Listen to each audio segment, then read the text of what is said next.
isang baril na ginamit. Ayan. Okay, ready na.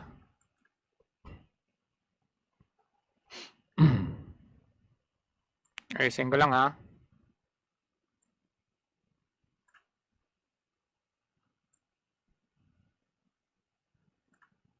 Ayan, nakikita ba? Nakikita ba ninyo?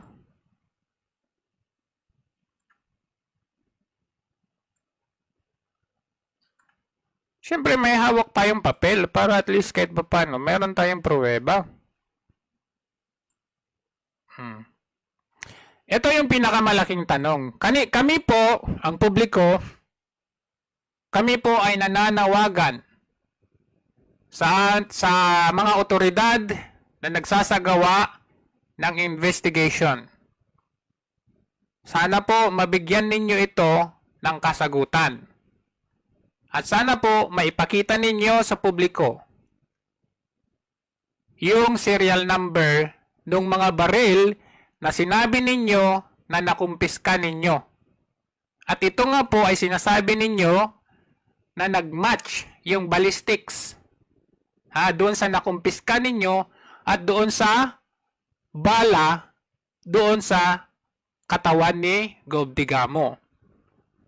Dahil meron pala kayong hindi ipinapakita sa publiko. Bakit hindi ito ibinalita sa media? Bagamat lagi kayong tebes ng tebes, pero yung part na ito, hindi ninyo ipinapakita. Okay, bago yan, ipakita ko muna yung video. Asan na ba yung video na yan? Wait lang. Galing ko muna kasi baka may makita kayo pag hindi ko tanggalin eh. Diyan lang kayo ah. Saan na yun?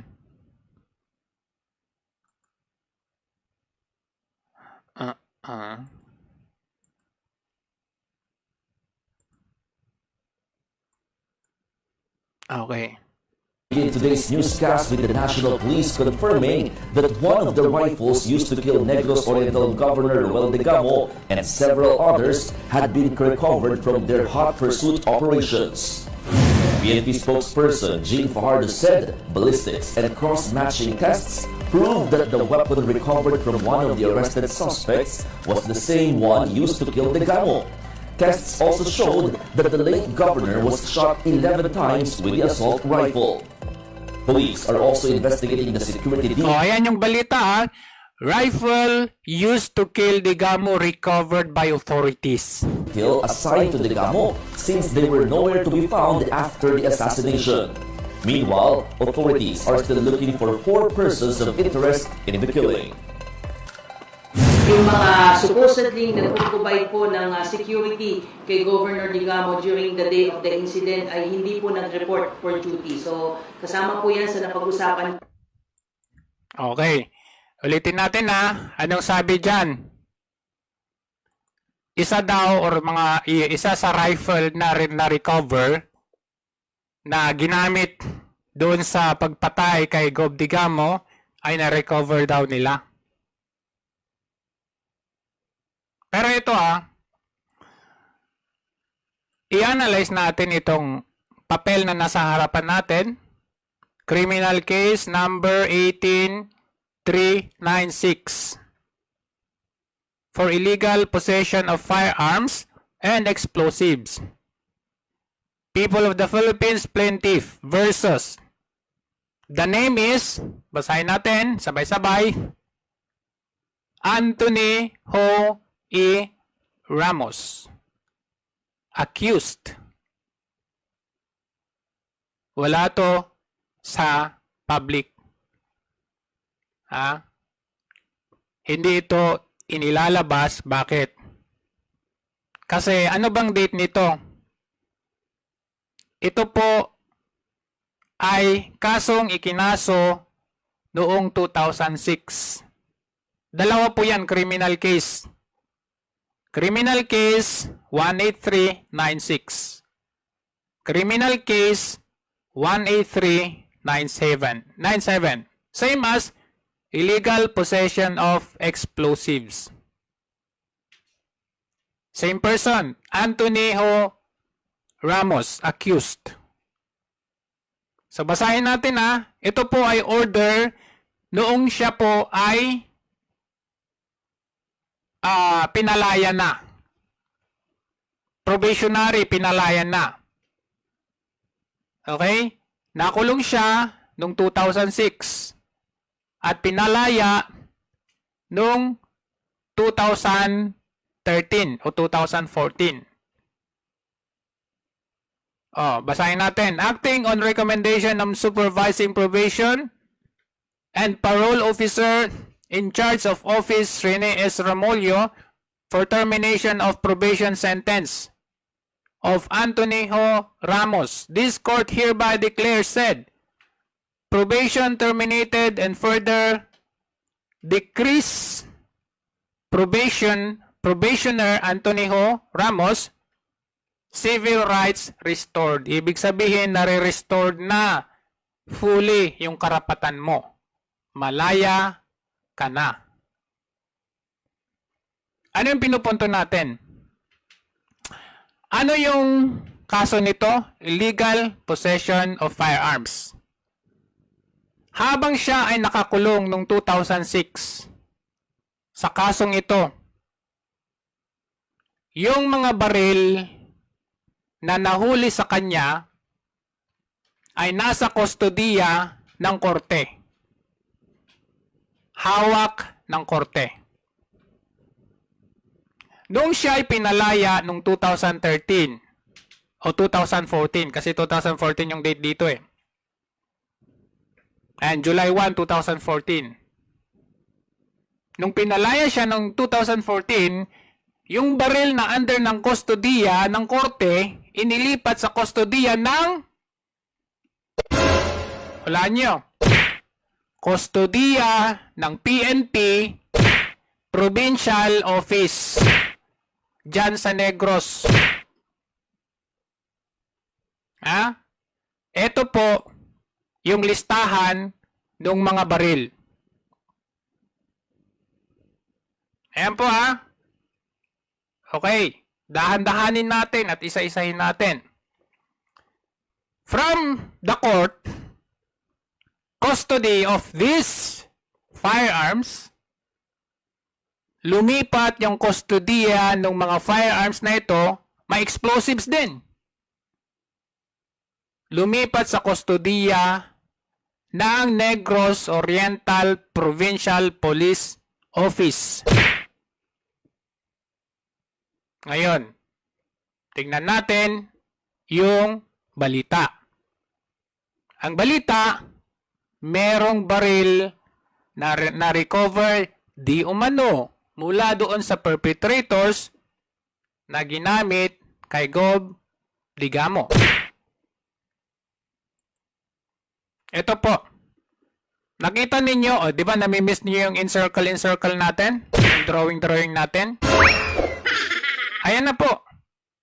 Na-drawingan na natin. Etong baril na to, isa daw doon sa ginamit kay Gov. Digamo. Ayan yung sila, yung mga CIDG, yung police pala.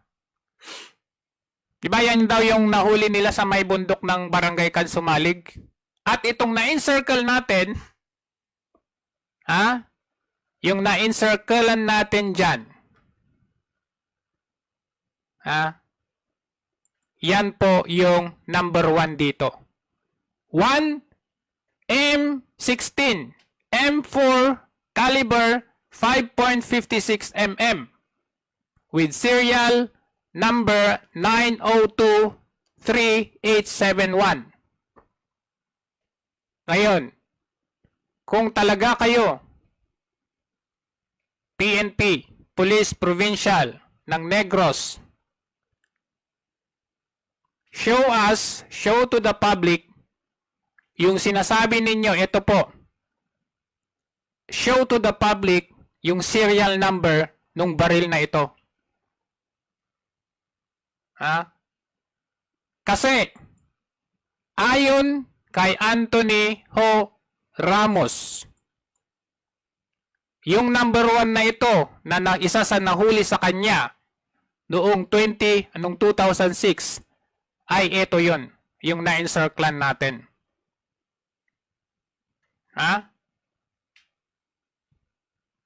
Kaya naman pala, kaduda-duda, yung mga circumstances na pagpasok doon sa gate, pagkaway doon sa CCTV, pag-exit nila, at pagkahuli kaagad-agad nitong perpetrators. When in fact, nag-training sila noong December pa. So kaduda-duda, hindi nagmamatch din yung mga nahuli doon sa asta ng mga pumasok na nakita natin sa CCTV. So ito po yung tinatanong ng taong bayan. Ha? Dapat ipakita ninyo, ha? Okay. Dapat ipakita ninyo yung serial number ng baril na ito na nahuli ninyo.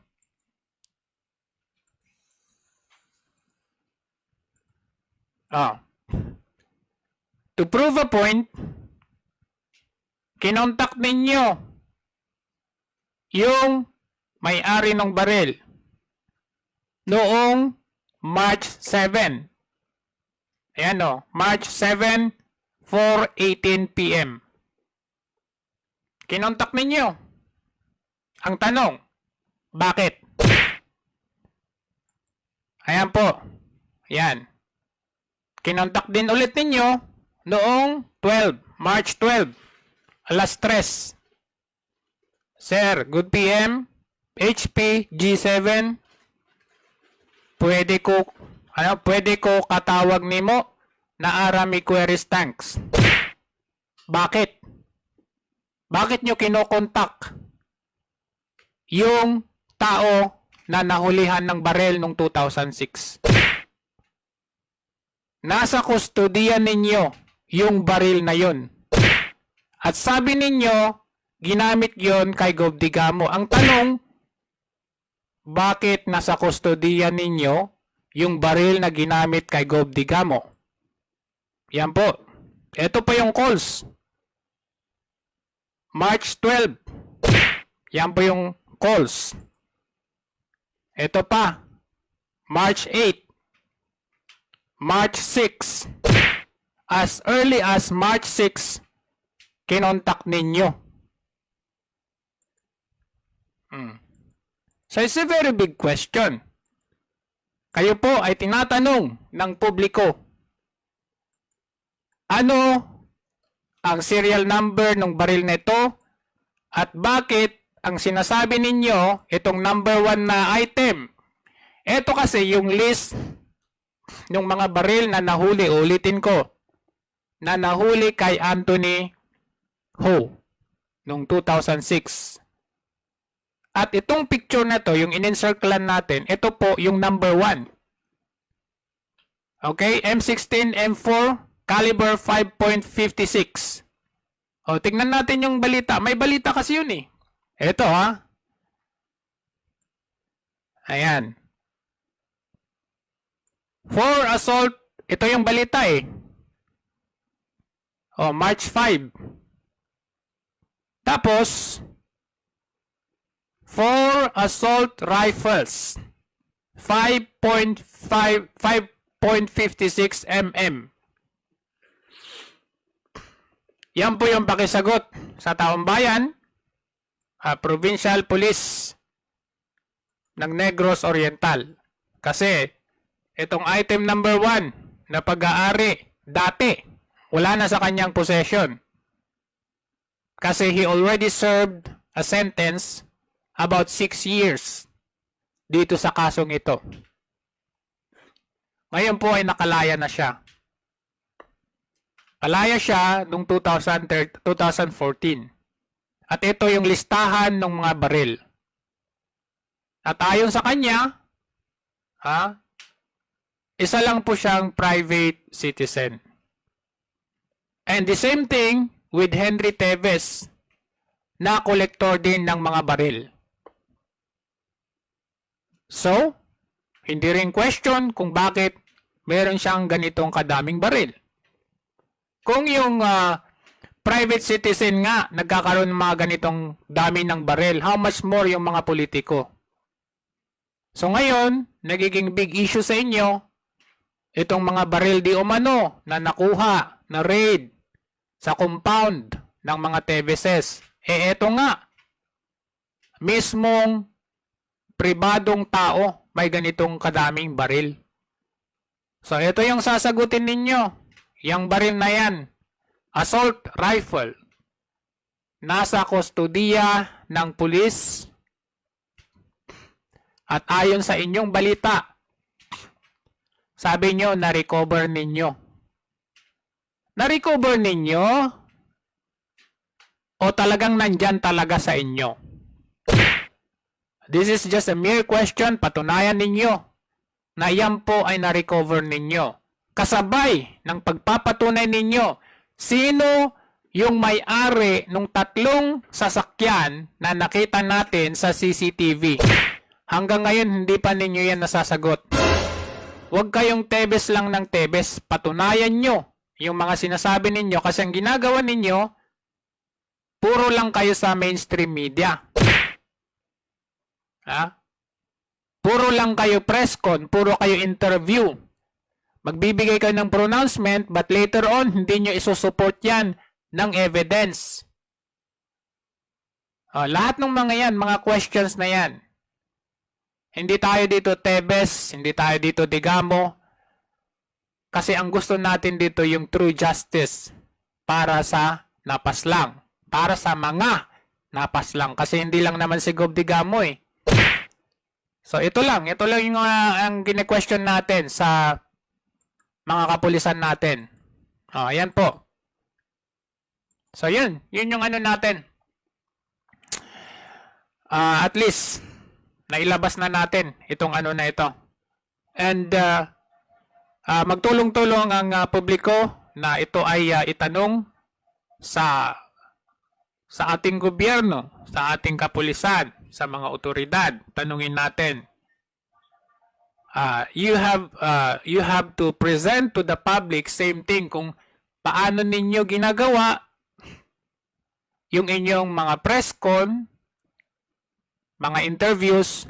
You have to present also. You have to support with facts yung inyong mga pronouncements.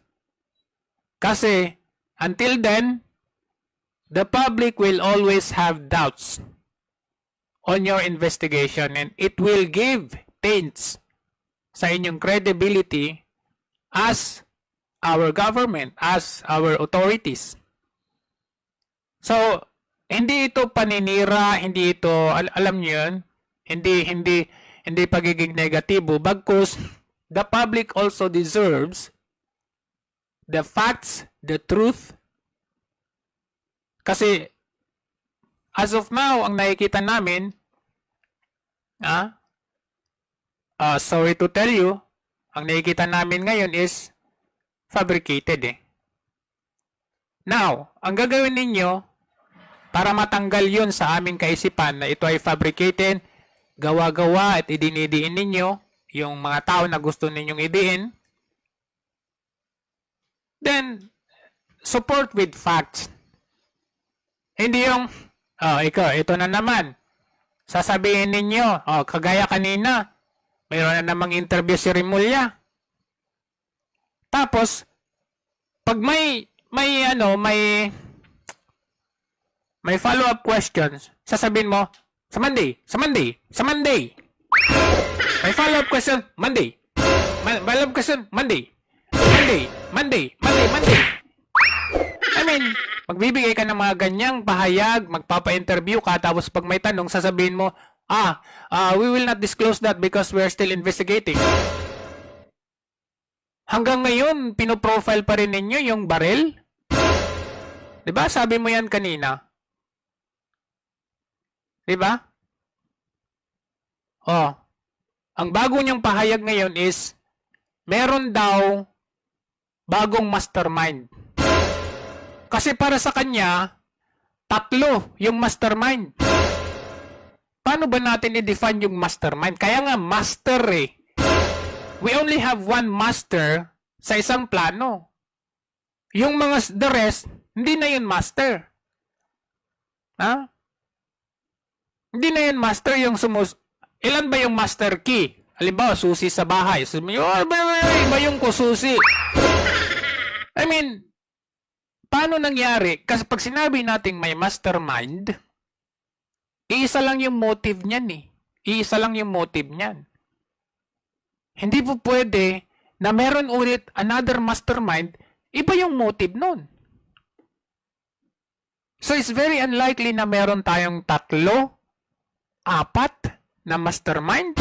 Sabi nga nung isang abogado eh, pinakita ni Banat Bay kagabi. Sabi nung isang abogado, kapag merong 3 mastermind, abay, tendency niyan, baka madidismiss yung kaso. Kasi it's very illogical na merong 3 mastermind. Diba, inuulit ko, pag mastermind, may motive yan. Ibig mong sabihin sa isang mission, iba-iba yung motive. Ano ba yan? Motive nila, papatay si Gov. Digamo? Anong magigain ko? Halimbawa, ito yung isang mastermind. Ay motive niya, purpose, patayin si Gov. Digamo for this motive. Tapos another mastermind, papatay si Gov. Digamo for this motive. Paano pag yung motive mo ay mag-conflict doon? Sa isang mastermind na sinasabi. So doon pa lang, ang punto ng isang abogado nagsabi nito, tendency there is madidismiss. Kasi parang ginugoyo lang ninyo yung judge. Unless, andyan ka na naman. Unless kung kosa ninyo yung mastermind tuloy. Yung judge. So yun at least na na-spill out na natin na isa doon sa baril na sinasabing na recover mula sa suspect ay talaga ba namang ni-recover ninyo yan mula sa suspect o talagang dating nasa kustodiya ninyo yung assault rifle na yan, yung binilugan natin. You have to prove to the public, in the eyes of the public, kasi ang labanan naman ninyo ay public. So, dapat, since ginawa na nyo itong public trial, then, dapat public proof din. Public evidence din. Ganun dapat ang labanan dyan.